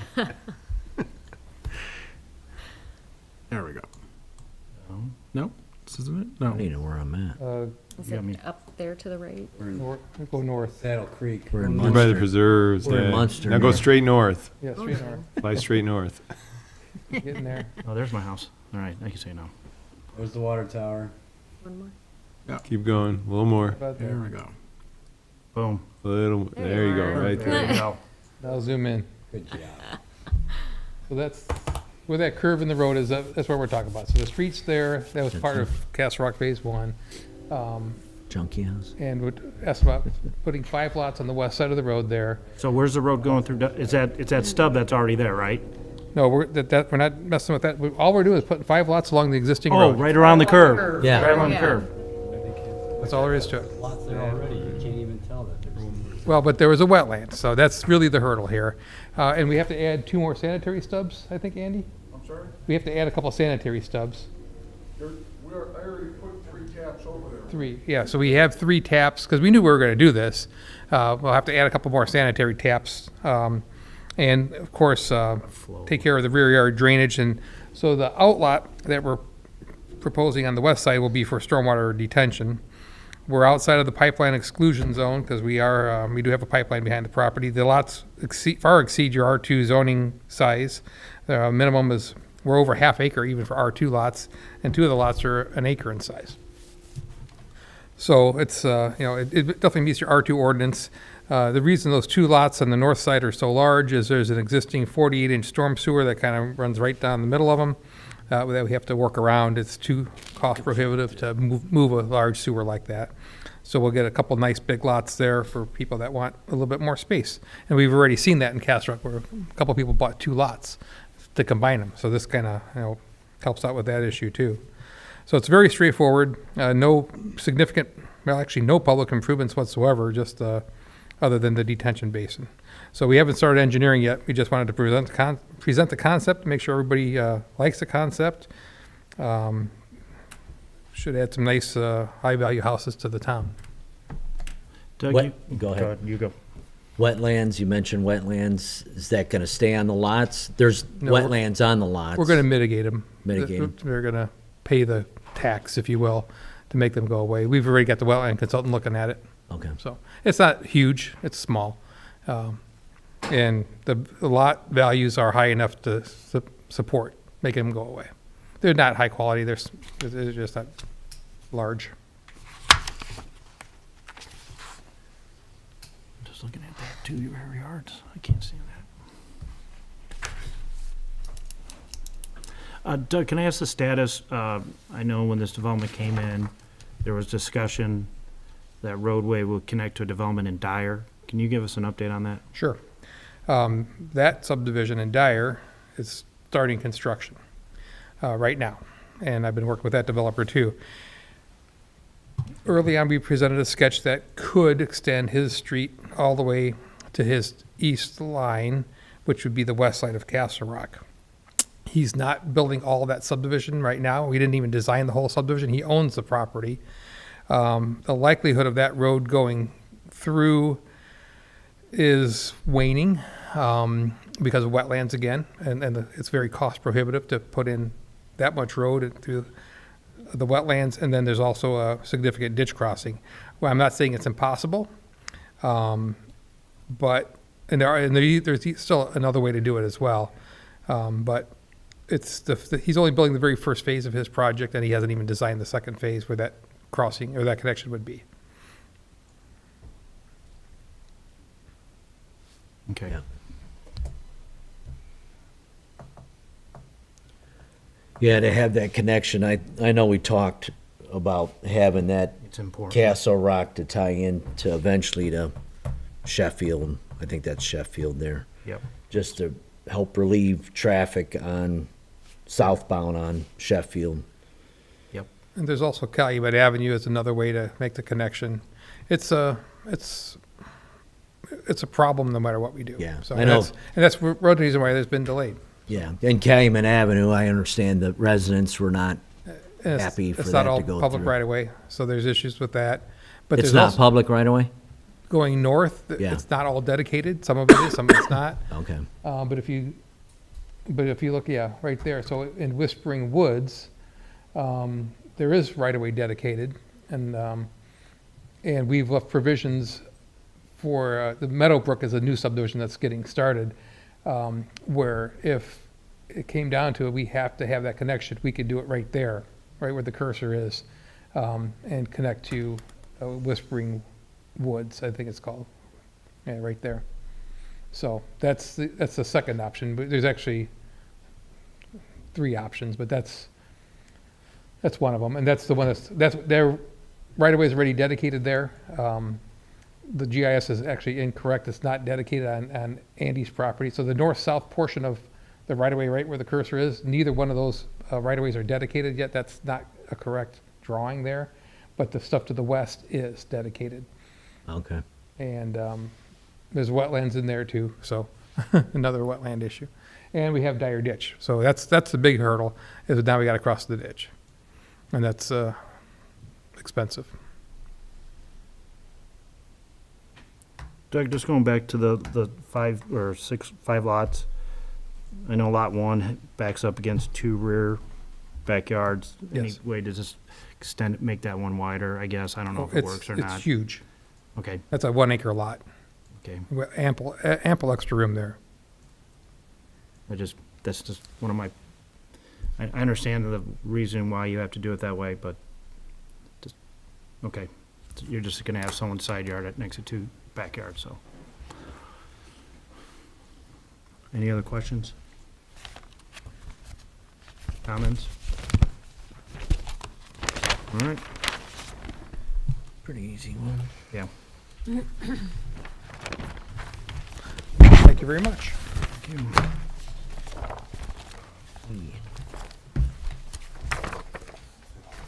All right. Next on the agenda, we have Suncrest Church, proposed amendment to the Gates PUD to allow a second church, place of worship at two proposed commercial buildings within the portion of pods 3, 7, and 17. Mr. President, if I may, before this gets into discussion, sorry. I've made the personal decision to recuse myself from this position, just due to personal involvement with the church, so. Very good, I appreciate that. Thank you. Thank you, Mr. Chairman. Thank you, Mr. Viss. How are you, sir? All right, well, it's good to see everyone again here this evening. We should have probably tried to stack that better for you, so you did. I was hoping, but I got to be educated from Mr. Reddick up here, so it's okay. Very good. So, and actually, Sergio, I just shot you an email with a screenshot that might be helpful here a little bit in conversation, but I don't know if it's too late to add I that in. cannot, no, I will not be able to access tonight, sorry. That's okay. So, here on behalf of Suncrest Christian Church, with me this evening is Pastor Jamie Ward, and we're here to have a conversation about this board's, as well as have a conversation with the town council appetite to go back about 2 decades in time, and I can explain why. So if you look at this, we back out a little bit, go to 231 to the gates of St. John. Nathan, I apologize, but I'm gonna have to keep you at the dais so they can hear you. Okay. Or if there's a way, I'll project from here. thank you, Nathan. Yep. So if you go back to the previous, that'll work. So if you go to the left-hand side, that is the business that right near Park Place in 231 that used to be a bank, and it's now a dental office, just to give everyone a sense of awareness. And then Brent's, Jeff, wait, what's the developer that did? It's further down. Oh, it's further down? Okay, sorry, my bad. Further to the Nope, west. My bad. So in 2005, when this 700 to 800 acres was annexed into the town, there was a unique ordinance that was entered into at that point between the developer and all of the owners. It broke up this 700 to 800 acres that we call the gates into 19 different pods that were zoned a variety of items, okay? In addition, there was included in this annexation agreement a prohibition that only one church and one school could be built within this entire 700 to 800 acres. Well, here we are, about 2 decades later. We have a church built out, we have a school built out, and my client, Suncrest Christian Church, are looking to grow. They've acquired the property that is listed there as Parcel 1 as well as Parcel 2 that is located within the gates, and we're up against a couple of opportunities, let's call it, for resolution. The first opportunity for resolution requires a modification to the annexation agreement to allow more than one church to be built within the gates of St. John. That affects the town council because that was the agreement that was reached between the town council and the developer. So notwithstanding that, and that's a conversation that we're having with the town council, the second question then becomes, what is the Plan Commission's appetite for how we want to explore and utilize this particular property?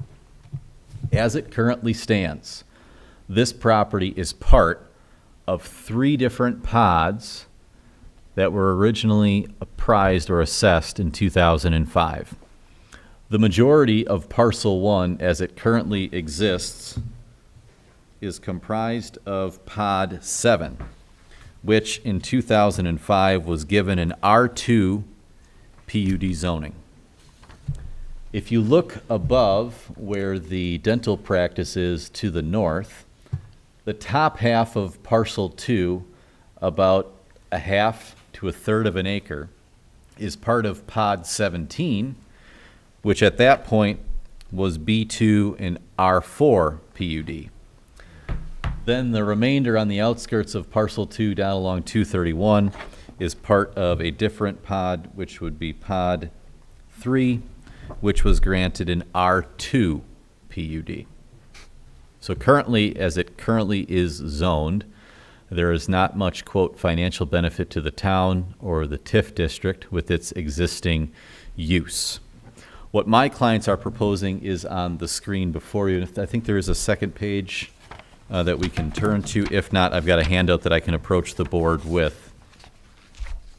That, yep, what Sergio has on the screen right there is the existing layout of the pod.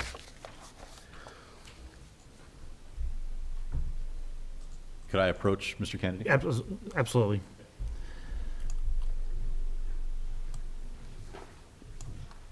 Just handing out for easy reference, just Thank you, a sir. rough draft sketch of what my clients. They already gave us one of our packets. Got one of the packets? Yep. Yep. Jenna is good. All right. And She can't listen, so she can't hear, so she can't hear me, she can't hear me compliment her, so that's good. So what you have before you, Plan Commission, is just a proposed design layout of what my clients are anticipating, provided we can receive town council approval to amend that annexation agreement from 2 decades ago. And I think this has significant value for the community. Number one is it turns about a quarter acre of commercial that's right now within these 18 acres into 2 proposed commercial buildings. And those are the 2 that are drawn on the left-hand side, kind of at a right-hand angle, Building 1 and Building 2. When you take those 2 buildings together, combined with the parking lot that would be associated with them, suddenly what you're adding to this area of St. John is approximately 4 to 6 acres of commercial taxable property. The remainder is the property that my clients would like to see utilized for their church expansion. My clients have been in active dialogue with INDOT, and INDOT has already indicated to them in writing that they would be able to access and ingress US Highway 231. That would require some turn lanes, but we've already received that preliminary approval in writing from INDOT. So I guess the conversation this evening is recognizing that whole history and backstory is what is the appetite of this commission? Would we move forward and obtain town council approval to then amend the zoning of this approximate 18 acres to a different zoning? My suggestion would be C2. That would allow for the commercial development as well as automatically allow for the church development. And that's what comes to mind. And I also recognize that this is in your 231 overlay district.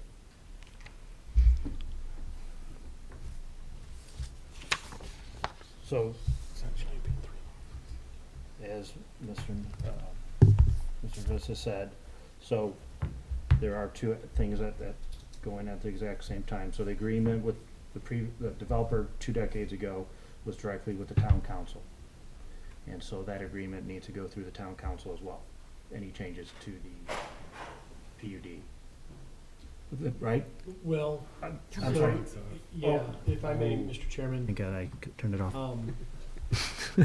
When this land, when the gates of St. John was annexed into the town, it was done so through what's referred to as the annexation agreement and zoning commitment.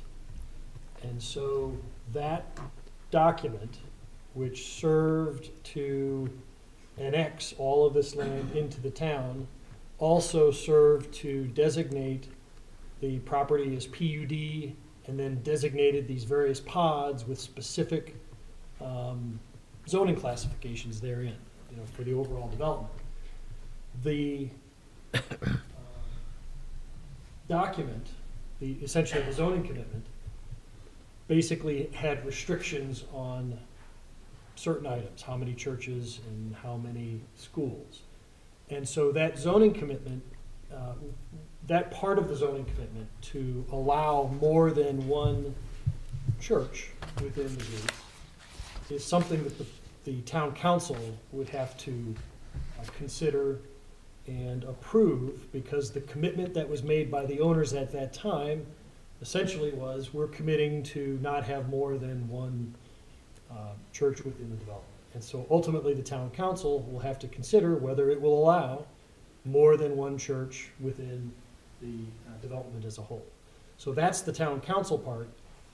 What the plan commission is going to consider and ultimately recommend to the town council is a change in the zoning. So essentially, we're considering a change in the zoning. It is PUD, and PUD is really best described as like a unique, separate zoning classification all to itself that's created by the ordinance that essentially creates that PUD district.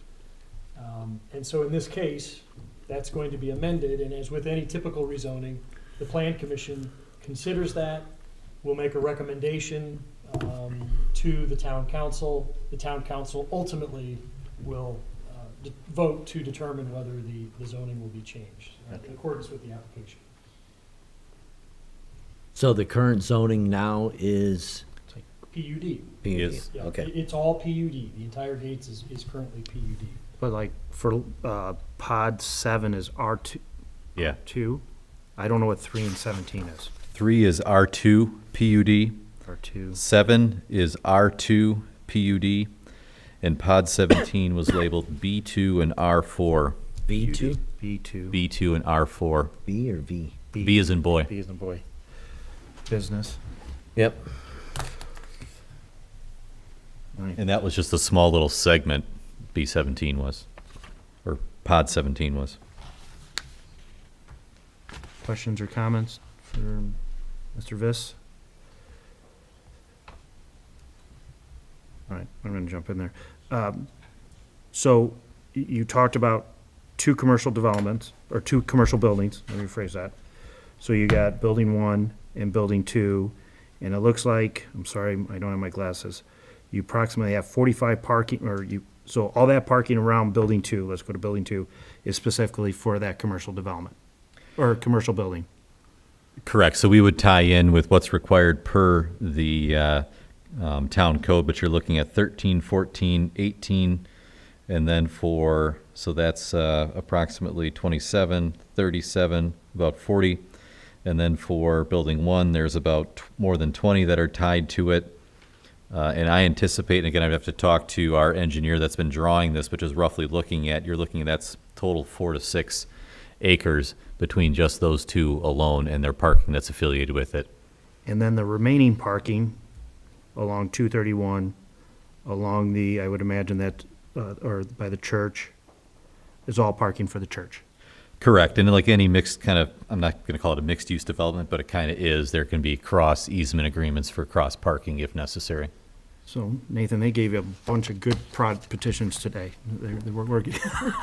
No You're small earning plans. You are earning your keep. So, one of my, this is in our TIF district, like you mentioned, TIF district. So so building 1 and 2 would be for-profit entities that would be paying taxes. Correct. Then the actual site of the church and all the other surrounding parking would be designated religious organization, not-for-profit, correct? Correct. Okay. And I understand what you're driving at is we need to make sure we fairly apportion the commercial lots with the appropriate number of parking spaces so that any taxing classifications are to the benefit of the town. So, as I've gone through this process, I've learned, our TIF district is our financial mechanism for us to pay for property tax. And I understand the benefit of having a religious organization in town. It's good for your soul. However, we're taking property tax of R2 away, and now making it non-taxable within our TIF district. But respectfully, Mr. Chairman, R2 does not contribute. But they do contribute property tax. They don't contribute to the TIF, but they do contribute property tax. So now we are taking, and Suncrest is a valuable entity to our community. I just don't know if this is the right place to put it, especially when it has a TIF overlay district on it. That's, so, and that's I where- understand the 2 commercial is additional to what wouldn't have been in there, but I don't know the breakout. I know B2 was in there. I just don't know, was B2 half an acre, and now we're adding Yeah, if Sergio 6 could go back acres. to that, the highlighted yellow, we can show you. I don't mean to be difficult with No. you tonight, sir. Nathan. If that can be blown up, Sergio.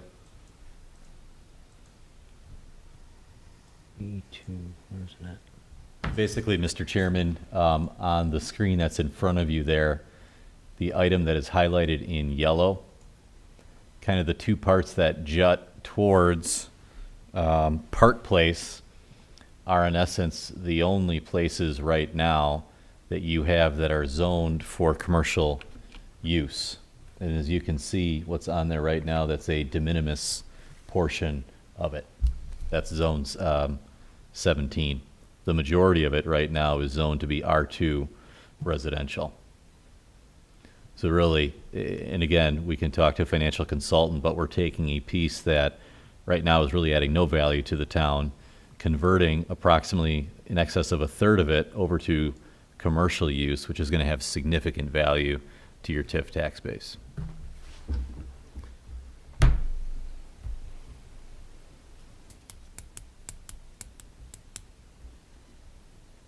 You can see where pod 3 and pod 17, or pod 7 are a part of it, and then pod 17 is a very small portion of it. Really just the roadway areas is where pod 17 covers. Okay.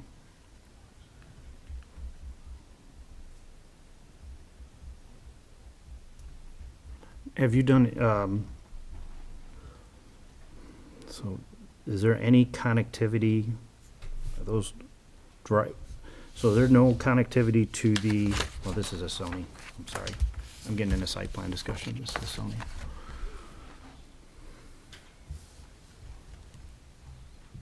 Any other questions, comments? How many, well, parking spots at the time?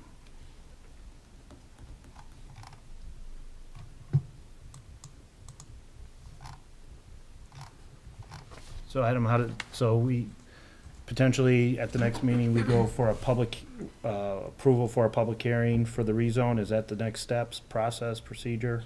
Well, for the plan commission, I don't know if it would be set for hearing at the next meeting, or if it's just going to be scheduled for meeting in June. I don't know the schedule, but basically, you're going to consider it as a rezoning, essentially.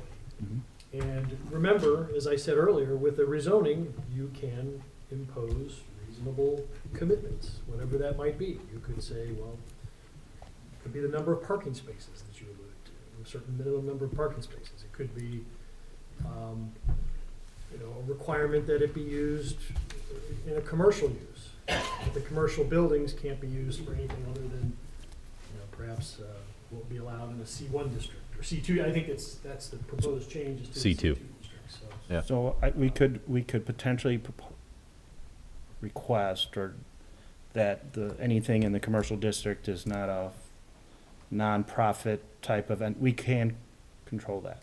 I believe you can. Okay. I believe you can make that if that's the intent, if that's what the developer is, or not in this case, not the developer, I mean the church is proposing and making a commitment that these would be used for purposes of commercial use, you could require that in a commitment that be used, and it cannot be used for not-for-profit or for something that might not be required to pay tax, essentially, for their use of the property. Mr. Viss, I don't know if you know the answer, or the pastor, at the existing church, there is commercial daycare facilities in there. There are also multi-use rooms.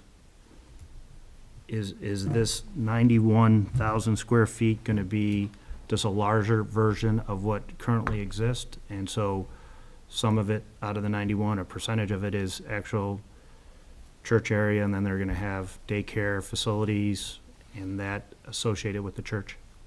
I don't believe, don't quote me, I don't believe that the existing church has a commercial. I shouldn't say commercial. Or- There's some or- sort of daycare. I thought there was a daycare. Maybe I was looking at it wrong. No. Sorry, Pastor. If you could just introduce yourself. Yeah, come forward. I'm going to get hit by lightning from God. Jamie Ward, Suncrest Church. So, no, we do not have a daycare on site at all. It's Okay. used exclusively for worship services. Okay. So no banquet facility attached to the church, nothing like that that will be okay. No, sir. All right. I'm going to hell. Sorry. Oh, you're doing your job. No, I was going to. And I think that's candidly where my client's at. We want to be a part of St. John. My client is growing. They've been approached by the developer that this is a proposed spot, but as we indicated, going back in time 2 decades, there are some hurdles here that we need to cover. So does the petitioner own the property? We do. We have for 3 years. And this recently was discovered as, like I said, we went back in time to some very old documents. Where's the other Suncrest church at? Just north of So if you were to, Parish Down and Parish. right around about. Oh, on the east side of Parish South. Okay, that's what I thought. Can I ask what the plans are for that facility if this one comes to fruition? the plans would be to try to find another not-for-profit to enter that building. And actually, it's planned for the town of St. John's. I'm sorry. If you could do me a favor, I apologize. Mr. Lambert. Sorry.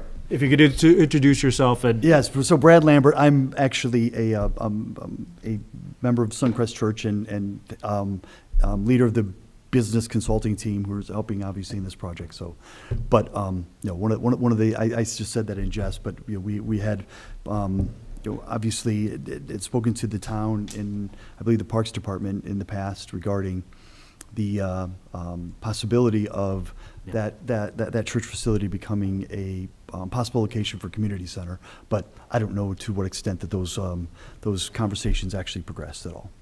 I appreciate that. Thank you.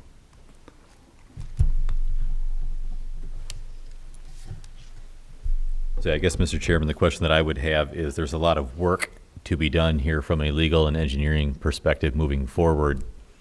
And what I'm trying to gauge is the temperature. Obviously, we can't take a vote, but is there an inclination to develop this area with the approximate 4 to 6 commercial acres and the remainder not for profit? Is there additional information that the Plan Commission would like to see as to what a financial breakdown looks like? Just wondering where you are at before we engage in significant amount of work to move this forward. No, I appreciate, that's understandable. I think you know where my concern is with a non-for-profit within a TIF district. My concern is the financial impact it has on the community. And you make a valid point. Residential does not add into the tax increment financing district. But that doesn't mean that that property can't be rezoned commercial versus a non-for-profit facility. So if we're looking at rezoning it, why are we looking to rezone it? And God's going to punish me, and I apologize, but why are we looking to rezone it a not-for-profit at this area when there is other areas potentially, I don't know, in the town that is not within our TIF district? 231 in our corridor plan says it should be the retail corridor. And so that's my soapbox. And so I appreciate what you're saying with the increase of commercial development in this area, but if we're going through the rezoning process and we're taking out residential, well then let's make it commercial. And so I've given you. So, Well, but I mean, I appreciate what they're trying to do. They're a great value to the community. I've seen inside their facility. I met one of your associates at Suncrest Church. And so they seem like good neighbors in the community. I just don't know if this is the right place for them. It was interesting, about 2 months ago, I participated in study sessions that the town had with a consultant. One of the interesting things that was stated from the consultant is he indicated that they've heard from people is there's a lack of place in St. John for people to gather communally together. So while I appreciate that there's a desire for this to be solid retail, I think what my client is proposing fits two needs that the community has. One, it provides a sense of place not only on Sunday but throughout the week, so to speak, with the wide variety of community impact and involvement that they have, but as well as it's providing that retail arm, so to speak, that's of broader benefit as well to everyone. So I can appreciate the desire for retail along this strip, but I think there's other needs as well that this can meet that have been expressed community-wide. I guess to expand on that, though, a community center would be open to the public. If this was Suncrest, you wouldn't allow the public or St. John residents to come in unless they're a member, correct? Yeah, so each church has their own unique way of handling that. And again, I haven't, dived into theirs, so to speak. I'm a member of a church here in St. John as well, and the public is invited to, But you are correct that there is a want or a desire for a community center. But like I said, if this is Suncrest, then if you're, go to this church or that church, you not necessarily would be welcomed in this church. Well, and again, I think Maybe, I don't know, but as a community center, I don't, and I'm not, and perhaps I misspoke. Not the community doesn't need a community center. The St. John needs places of community gathering, and that's what this provides. Yeah. And I that's a great comment, Nathan, because that's what they said. Because I was at those meetings as well, and I thought the sense of place, and it's always up for discussion, was more of an outdoor community venue where they can gather. And this church might be a consideration, but I think they're just looking for, point for further discussion. So. I was just gonna say, I would be a little bit concerned about the zoning commitment too. So, I mean, from a legal standpoint, like how would that work if the town council made an agreement with the prior owners? I guess I would be a little bit concerned about breaking that commitment in some way and what that would look like in the future. Well, and I think if we take a look at the different pods that have been established, my observation is all of them have not been followed to the T here. And, perhaps we should have just come in and said we want C2 zoning and not shared that we're part of a church and not been as transparent as we are. I think that's the beauty of municipal government, is sometimes we inherit a sandwich that somebody created years ago, and we need to slap some mustard on it to make it more palatable, because it wasn't the right decision. And I think candidly, that wasn't the right decision in 2005. They should not have encumbered themselves in the way that they did. And that decision was probably not for the betterment of the community long term. And that's where we have the opportunity to now amend it. Well, what makes you think that this is the right decision? Well, candidly, right now, the use of that particular area would propose to add about 50 additional homes throughout that particular whole area. And candidly, if you have R2 within a TIF district, that's a detriment to your TIF district, while overall, it's additional property tax values. If you have R2 within your TIF district, unless you carve it out and exclude it, it's to the detriment of your TIF district.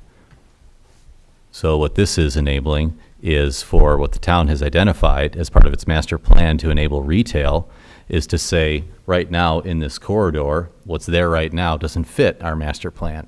We have an opportunity for a willing partner to help develop it towards that retail commercial district.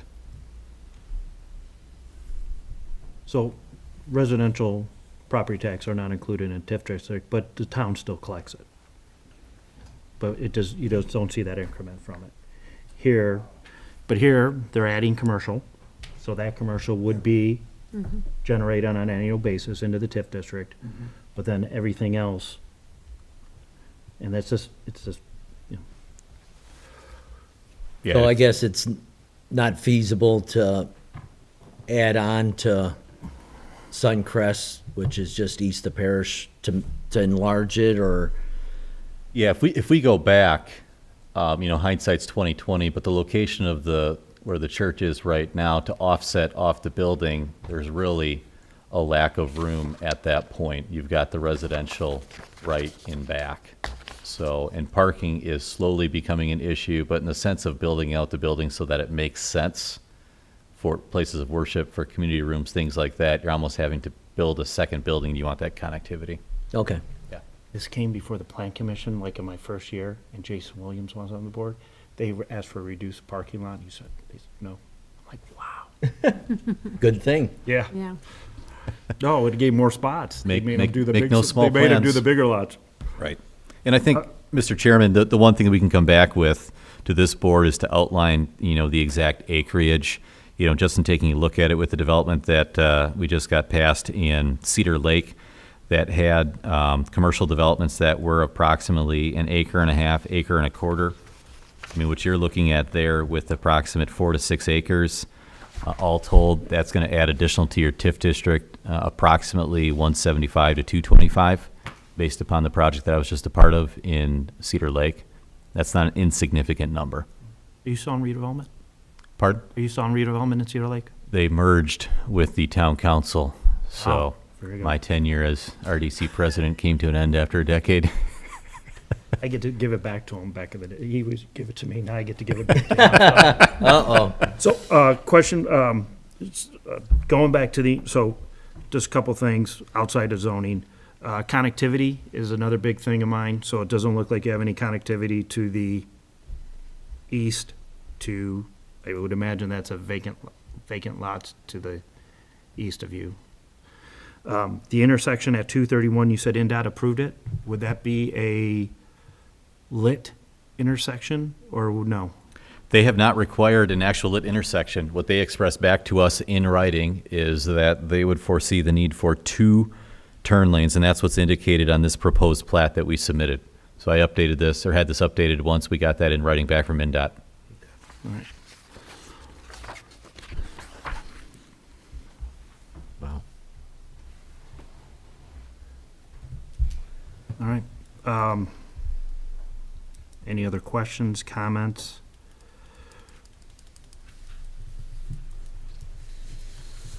I am also a member of the church, but I don't think that my involvement or membership of the church would inhibit my ability to be impartial, so I just wanted to throw that out there. Okay, Okay. very good.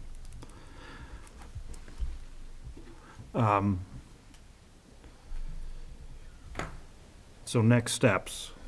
I know you're trying to get a feel for how this board is as you proceed forward with direction. I think the next step would be at May, we gotta give them some sort of comfort level, and then at some time, we would make an announcement. I'm not saying may, but at some time, we would make an announcement allowing you to have a public hearing. And so that would be appropriately the next step to go forward with. But Nate, you brought up a great point. I'm sorry, I'm gonna put you on the spot. You already did some financial differential between what's currently zoned out there to what would be zoned here for a TIF district? Did you say it's like, oh no, you were talking about Cedar Lake. So I'm basing that number off of a project I just got completed as a PUD in Cedar Lake, as well as having gone through in the last 2 years in Cedar Lake, the negative effect that having R2 in a TIF district has. And we significantly carved out R2 out of ours at that point to benefit the town. Okay. So that's where I see a benefit for St. John as well. Okay. Yep. It's better than what's there now, obviously. Right. Right. I was just gonna say, obviously, what you're proposing is better than what's there now, but I think to John's point, it could be better, but, I guess that's where we're striking that balance. I think, Nathan, correct me if I'm wrong, what he's saying is R2 doesn't generate any TIF revenue, correct? It does not, and it can also have a financial detriment if it's a part of your area. So, but if we're going through the rezoning, Right. you can rezone it to whatever. But why, within our TIF district, would we consider anything other, like, he's absolutely right, but why would we consider anything other than commercial, which he's proposing, and then put a not-for-profit potentially use in here that would generate no tax revenue, And and then potentially using the existing facility for another not-for-profit. So, I'm going hell. All right. Sorry. Any other questions, comments, concerns? John's falling asleep. It's past his bedtime. No. Sure. Guys, Joe, anyone? All right, thank you all, we'll be in Well, contact. if you guys have somebody that wanted to look at what the financial impact is, what's currently zoned to what will be zoned, and the impact on the TIF, that would be interesting for me at least to understand. It doesn't have to be a deep dive into it, just a generalization would be Yep. appropriate, so. Very good. Awesome. Thank Do. you. Thank you. Hey, I appreciate your patience with us tonight. We're learning as we go. No, we're dealing with 2 decades old here, so. All right, thanks, guys. Next, man, I thought we were done. We're gonna get Jenna, or are we just gonna let her sit? No, I texted so they can come back. No one better say what I said about her. I don't want her to hear it. Yeah, Doug, she's not gonna do the minutes, right? Take that part out. And the 4 times I said I'm going to HE double toothpicks. Her phone's right there. Oh, Yeah, she's been recording us. She's recording it. Listen. She's been recording it. She's been She's not watching gonna it. see the She's been minutes watching tomorrow, it. yeah. Going. Just real quick, I just want to present a minor update to the subdivision control ordinance. There was some discussion regarding eliminating the ADA cast iron warning mats.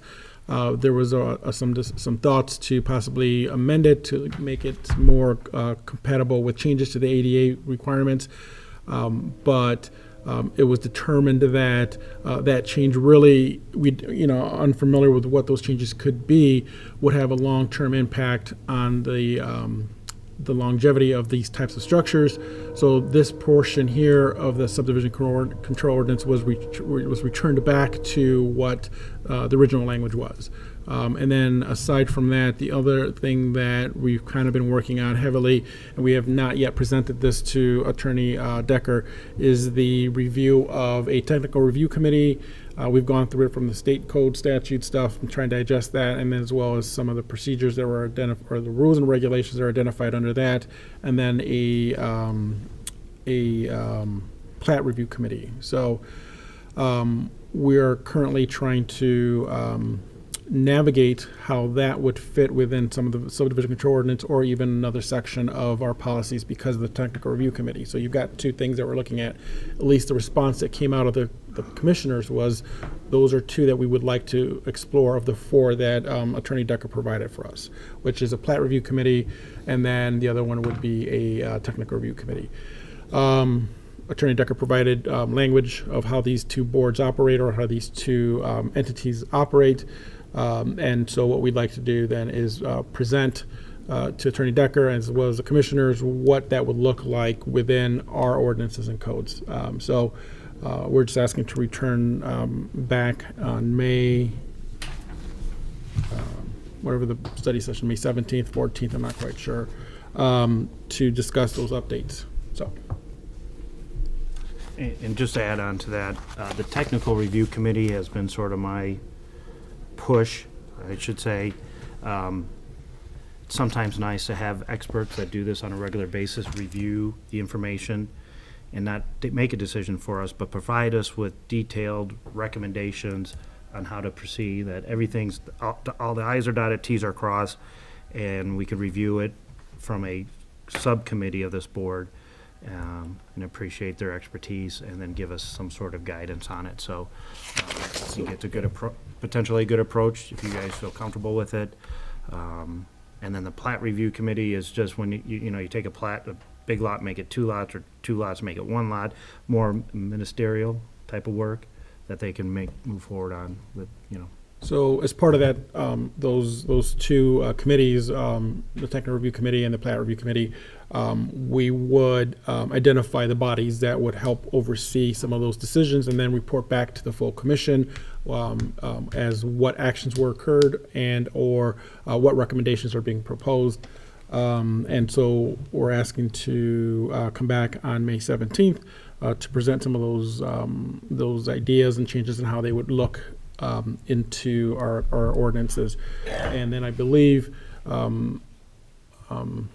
John Kennedy has indicated that his term is up at the end of the year, but if we are able to advance this interest, he would consider another 4 years.